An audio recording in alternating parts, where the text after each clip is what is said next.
किसान आंदोलन के 66वें दिन उत्तर प्रदेश और हरियाणा से किसान गाजीपुर में अच्छी खासी संख्या में जुट गए, क्योंकि मुजफ्फरनगर में शुक्रवार को ही महापंचायत में किसानों से गाजीपुर पहुंचने की अपील की गई थी। करने के लिए बड़ी तादाद में किसान गाजीपुर बॉर्डर पहुंचे। इस दौरान एक किसान तो रोते हुए राकेश टिकैत का साथ मरते दम तक न छोड़ने की कस्में खाते हुए बीजेपी को कोसता नजर आया। मरने से आंदोलन नहीं चलता। आंदोलन रोया क्यों? मैं मर गया रोया क्यों? यहाँ बताओ मुझे। रोना थे माता जी, रोना थे। मैं मरा को नहीं के लिए, किसानों के लिए मैं थारा साका जी। आंदोलन वहाँ पे खड़ा करेंगे जी। पीछे फिर वोट ना दे दियो। कोई बात नहीं। वो तो कुकरी है। कोई नहीं। ये वोट का आंदोलन नहीं है, ये गरीब की रोटी तिजोरी में बंद ना हो जाए उसका। लड़ेंगे। चलो ठीक, करो काम। इतना ही नहीं, कुछ महिलाएं तो मटके में पानी लेकर गाजीपुर में चल रहे इस धरने में पहुंची, ताकि अगर सरकार धरना स्थल पर पानी बंद कर दे तो किसान प्यासे न रहें। जो महिलाएं हैं वो यहाँ पर बैठी हुई हैं और हमने ये बताया कि किस तरह से मुजफ्फरनगर में जब पंचायत हुई है तो उसके बाद यहाँ पर किसानों की संख्या बढ़नी शुरू हुई है। लेकिन परसों की रात आपको याद होगी जब राकेश टिकैत ने मंच से कहा था कि यहाँ पर पानी बंद किया जा रहा है, और हमने आपको पहले भी ये तस्वीर दिखाई। ये देखिए, ये घड़े यहाँ पर आपको नजर आएंगे। शामली से ये किसान आए हैं 21 घड़े लेकर, जिसमें महिलाएं मुख्य रूप से आई हैं, और हमने पहले ही बताया कि महिलाएं आई हैं। ये बताइए क्यों आप ये घड़े लेकर आए हैं और 21 घड़े लेकर आए हैं, हमने सुना। जी, मैं जिला शामली से आई हूँ। मेरा नाम सुनीता कश्यप है। ये सारी महिलाएं और हम सब मिलकर जिला शामली से पानी लेकर आए हैं, जो अपने किसान भाइयों को पानी दें, ताकि जो भारतीय जनता पार्टी ने इनका बिजली पानी बंद कर दिया था, अगर उनकी मंशा ये है कि ऐसे ही किसानों को परेशान करके ये अपनी मंशाओं को पूरी कर लेंगे, तो ऐसा बिल्कुल नहीं होगा। आप ये पानी जल किनको देंगे? राकेश टिकैत को देने के लिए? हाँ जी, हम राकेश टिकैत को देने के लिए आए, और भी हमारे किसान भाई हैं, हम सबको ये पानी पिलाएंगे। वहीं आंदोलन को धार देने किसान नेता गुरनाम सिंह चढ़ूनी गाजीपुर में नजर आए। इस दौरान उन्होंने भी मोदी योगी सरकार पर तीखा हमला बोला और 26 जनवरी की हिंसा को सरकारी साजिश करार दिया। अगर कोई उनमें और जोर बाकी है आंदोलन को तोड़ने का, अगर उनके पास कोई और सियासत बाकी है आंदोलन को तोड़ने की, अगर उनके पास और कोई घटिया से घटिया षड्यंत्र है आंदोलन को तोड़ने का, तो वो सारा जोर लगा ले, लेकिन आंदोलन के बाप से भी नहीं टूटेगा।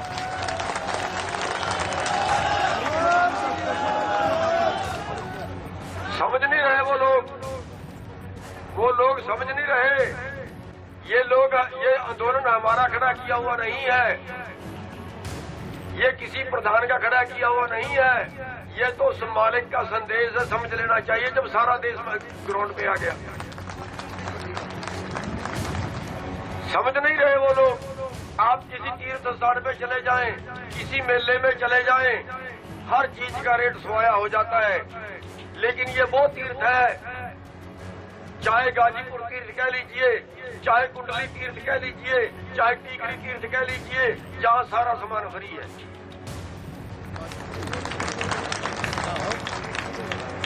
और एक और गलती सरकार ना करे। सरकार सोचे कि शायद यूपी वाले भाई अलग हैं, सरकार कहीं गलती ना करे कि शायद टिकैत अलग है। हम हरियाणा के भी जान देने के लिए तैयार है, यूपी वालों के लिए। उधर राकेश टिकैत को अब राजनीतिक दल खुलकर समर्थन देने लगे हैं, क्योंकि शुक्रवार को जहां जयंत चौधरी, मनीष सिसोदिया उनसे मिलने पहुंचे, तो आज इंडियन नेशनल लोकदल के नेता अभय चौटाला टिकैत के साथ मिलने पहुंचे और उनका हाथ थामे नजर आए। और गाजीपुर बॉर्डर पर राकेश टिकैत के उस मंच से भाषण देते दिखे जहां नेताओं का आना वर्जित था, लेकिन टिकैत के आंसुओं के बाद आंदोलन को हरियाणा के बड़े नेता अभय सिंह चौटाला मजबूती देने पहुंच गए और एक दूसरे का हाथ थामे काफी देर तक बात करते हुए कैमरे पर दिखाई दिए। दोनों का इस तरह हाथ पकड़कर साफ बैठना यह दर्शा रहा था कि राकेश टिकैत को सियासी ताकत मिल चुकी है। अभय चौटाला भी यहाँ तस्वीरों में दिख रहे हैं, और देखिए अभय चौटाला के साथ राकेश टिकैत की ये तस्वीर शायद एक ऐतिहासिक तस्वीर निश्चित तौर पर। इस दौरान इंडिया न्यूज से बात करते हुए राकेश टिकैत ने आंदोलन के सियासीकरण को नकारते हुए अभय चौटाला को दोस्त बताया और 40 लाख ट्रैक्टर आंदोलन के साथ जुड़ने का नया दावा कर डाला। आपके कुछ आंसू थे, लेकिन उस आंसू के बदले इतना जल आया है। ये तो खेतों का जल था, ये तो खेत का जल था, ये खेत का जल था जिससे अन्न उपजता है। ये तो खेत का जल था। पूरा देश आपके साथ उस समय आंखें नम थी। आएगा देश आएगा, ये देश का सपना। विपक्ष सुनिए, सरकार के प्रवक्ताओं ने उन आंसुओं पर भी राजनीति की। उन्होंने कहा कि थे, क्या कहें? उनको देखने का वो है कि कौन किस नजरिए से देखता है। अब आगे की रणनीति क्या है? तारीख कैसे निकलेगी सर? छोटा सा सवाल है। निकल जाएगी 1-8 महीने में, जब सरकार चाहे निकल जाएगी। जी, देश पूरा आपको देश देख रहा है। अंत में जो भी आप कहना चाहें, जो आपकी प्रतिक्रिया देश की बनाए रखे, आंदोलन पर निगाह रखे, जरूरत कभी भी पड़ सकती है। अब के 4 लाख ट्रैक्टर आए थे, 40 लाख ट्रैक्टरों का दम है, को रख लेनी चाहिए। बहुत आखिरी की आंदोलन राजनीतिक हो रहा है, ये आरोप लग रहे हैं। नहीं, कोई राजनीति नहीं। सारे नेता मिलने आ रहे हैं। हाँ, तो मिलने तो आएंगे, हमारे मेहमान हैं। यहाँ तो बीजेपी वाले भी आते हैं, सब आते हैं। उधर अभय चौटाला ने मंच से भाषण दिया और अपने सियासी विरोधी भतीजे डिप्टी सीएम दुष्यंत चौटाला का नाम लेकर तंज कसा कि दुष्यंत चौटाला और उनके भाई दिग्विजय चौटाला ने हरियाणा की जनता के साथ गद्दारी की है और किसानों का पाला छोड़ बीजेपी के पाले में बैठे हैं, जबकि वो किसानों के दम पर डिप्टी सीएम बने थे। आज तो कर्मचारी भी आपके साथ है, आज व्यापारी भी आपके साथ है, आज साथियों छोटे छोटे दुकानदार जो कहीं अपना छोटा मोटा सामान बेच करके अपने बच्चों को पालने का काम करता है, वो भी आज आपके साथ है। ये आंदोलन विश्व का सबसे बड़ा आंदोलन है। आज पूरी दुनिया की निगाहें आपके ऊपर लगी हुई है। मैं उम्मीद करूंगा कि पूरी दुनिया जहां आज आपको सपोर्ट कर रही है, आप इस आंदोलन को शांतिप्रिय ढंग से चला करके केंद्र की सरकार को मजबूर करने का काम करोगे। आपने मेरी बात सुनी, आप सबका बहुत धन्यवाद। राकेश टिकैत को राजनीतिक समर्थन देने दिल्ली कांग्रेस अध्यक्ष अनिल चौधरी भी पहुंचे और गाजीपुर बॉर्डर पर उनसे मुलाकात की। साथ ही दावा किया कि उत्तर प्रदेश सरकार जबरन धरना खत्म करवाने के मूड में है, जो लोकतंत्र में बिल्कुल जायज नहीं है। तरफ से तमाम चीजें हो रही है, क्या कहना है? नहीं, दोनों तरफ से नहीं, एक तरफ से सीधा है। हाँ, सरकारें कुछ सवाल क्रिएट करने की कोशिश कर रही हैं। आज महात्मा गांधी जी की पुण्यतिथि है। ये देश महात्मा गांधी को मानने वाला देश है, किसानों को पूजने वाला देश है। इस किसानों के आंदोलन को जिस तरह से हिंसक कहा जा रहा है, मैं कहना चाहता हूँ 64 दिन से ज्यादा हो चुके हैं, 180 से ज्यादा मौतें हो चुकी हैं, फिर भी किसानों को हिंसक कहना ये कहां तक उचित है? 26 तारीख की घटना ये दिखाती है कहीं ना कहीं सरकारें इस संगठन को जो बदनाम करने के लिए निरंतर षड्यंत्र रच रही थी, वो जग जाहिर हुआ है। जिस तरह के नाम आ रहे हैं वो दिखा रहे हैं कि किस तरह के आरोप सरकारें लगा करके किसानों को ये दिखाने की कोशिश कर रही है, लेकिन सरकार ये पहले इस बात का जवाब दे।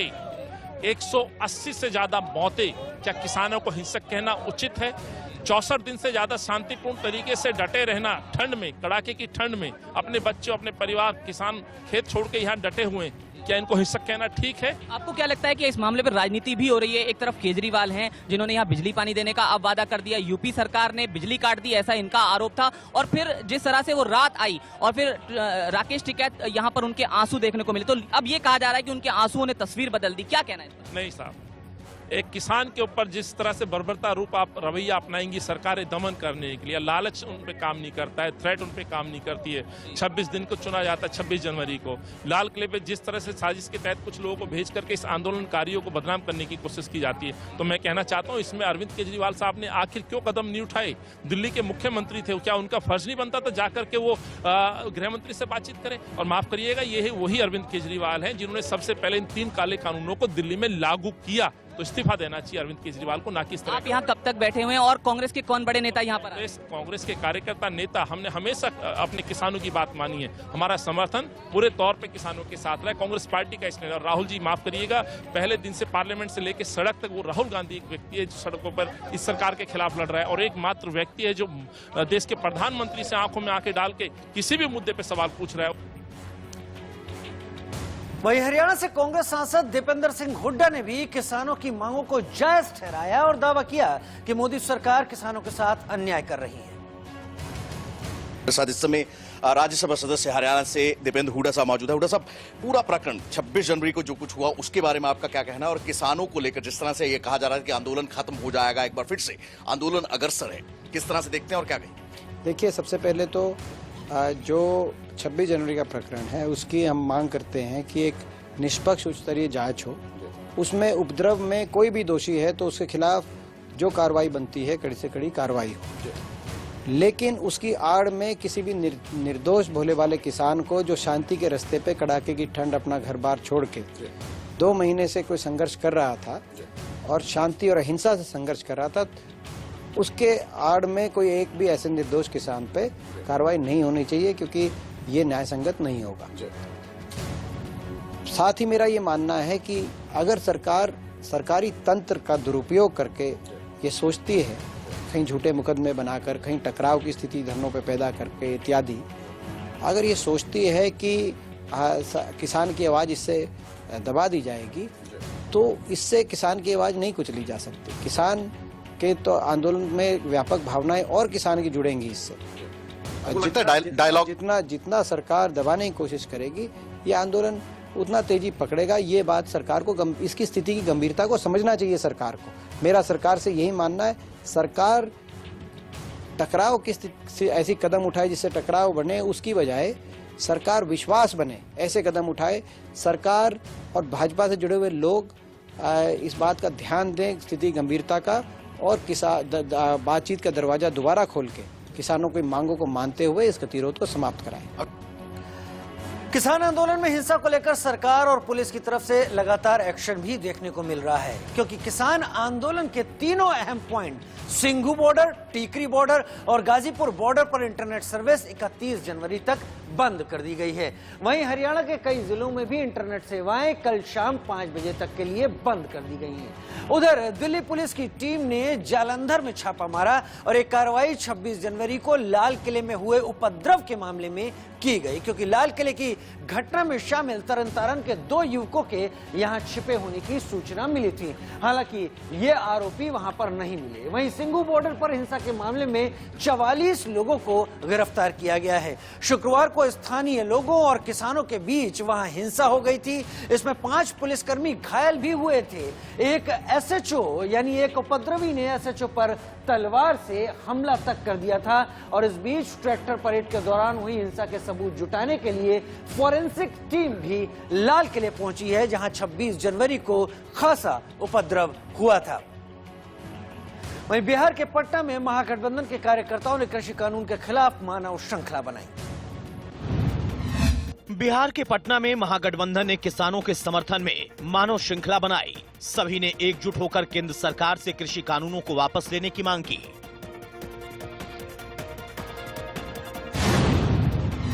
हरियाणा में करनाल के बस्ताड़ा टोल प्लाजा पर धरना दे रहे किसानों को समर्थन देने के लिए इनेलो नेता अभय सिंह चौटाला पहुंचे। इस मौके पर उन्होंने मोदी सरकार पर जमकर निशाना साधा। मोदी ने जो वायदे देश के किसान के साथ किए थे, उन वायदों को पूरा करें, इसके लिए लगातार आज 2 महीने से ज्यादा समय हो गया। उत्तर प्रदेश के शामली में भारतीय किसान यूनियन के नेता राकेश टिकैत के समर्थन में ग्रामीणों ने मटकों के साथ प्रदर्शन किया। ग्रामीणों ने कहा कि वो किसान आंदोलन में किसी तरह की कमी नहीं होने देंगे। हरियाणा के टोहाना में हिम्मतपुरा के 2 किसानों को गिरफ्तार करने की घटना के खिलाफ प्रदर्शन किया गया। यहाँ किसानों ने टाउन पार्क के बाहर केंद्र सरकार के खिलाफ नारेबाजी की। मोदी सरकार जिंदाबाद, इंकलाब जिंदाबाद, इंकलाब जिंदाबाद, मोदी सरकार जिंदाबाद। राजस्थान के जयपुर में गांधी सर्किल पर कांग्रेस ने किसानों के समर्थन में धरना दिया। कांग्रेस ने बीजेपी और संघ पर किसान आंदोलन को बदनाम करने का आरोप लगाया। उत्तर प्रदेश में मथुरा के भवनपुरा गांव में भारतीय किसान यूनियन के नेता राकेश टिकैत के समर्थन में महापंचायत की गई। यहां किसानों ने अगले चुनाव में बीजेपी के खिलाफ मतदान करने का ऐलान किया और कहा कि यहां किसी भी बीजेपी नेता को घुसने नहीं देंगे। एक वोट बीजेपी का भवनपुरा के अंदर घुस के दिखा दे, हम तुम्हारे चेहरा हो जाएंगे कभी। उधर 26 जनवरी को किसानों की ट्रैक्टर रैली में हुए उपद्रव में करीब 400 पुलिसकर्मी घायल हुए थे। इसके विरोध में दिल्ली पुलिस महासंघ और घायल जवानों के परिवारों के लोग शहीदी पार्क में प्रदर्शन कर रहे हैं। हिंसा में घायल पुलिस वालों ने बताया कि वो लाल किले के गेट पर तैनात थे और भीड़ को बाहर निकाल रहे थे। इसी दौरान उपद्रवियों ने अचानक हमला कर दिया। उनके हाथों में लाठियां और तलवारें भी थी।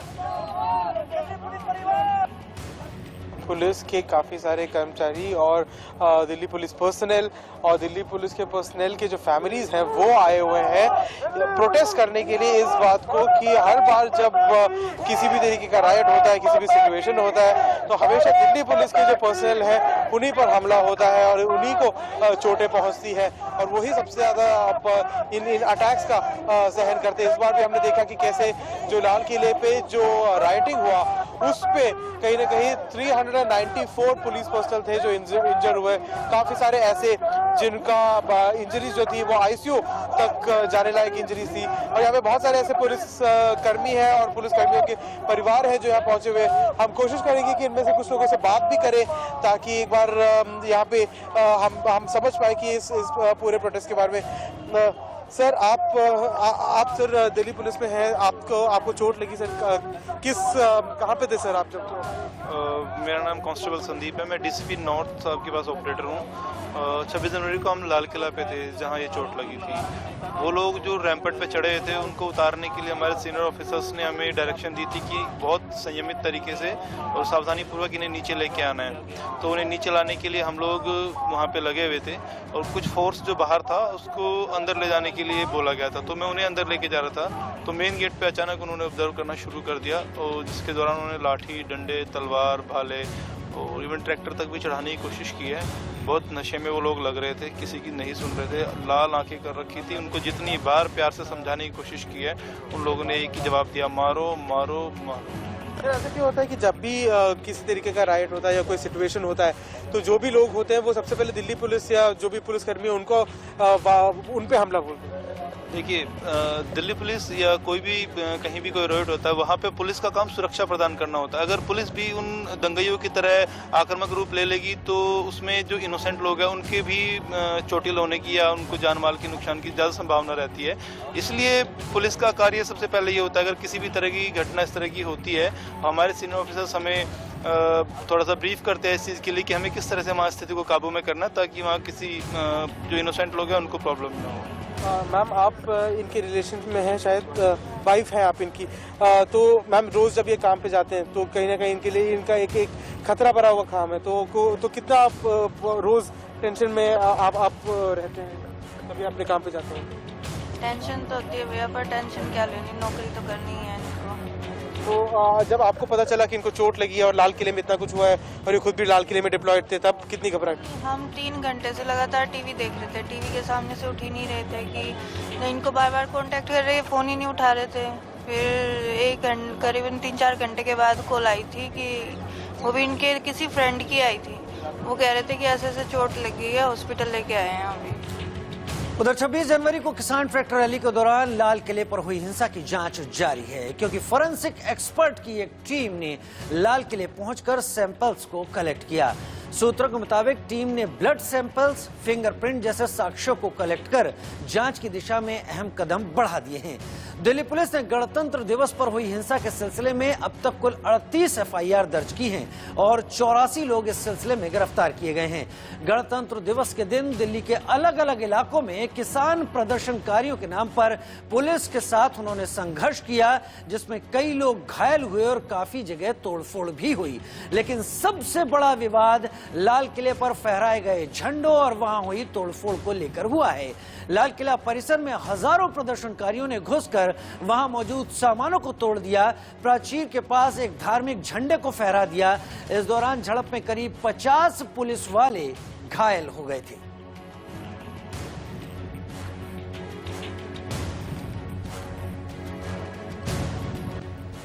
और आग कान खोल के वक्त चला है छोटे से ब्रेक का, और जब ब्रेक के बाद वापस आएंगे तो बात करेंगे इजरायल एम्बेसी के पास हुए बम धमाके की।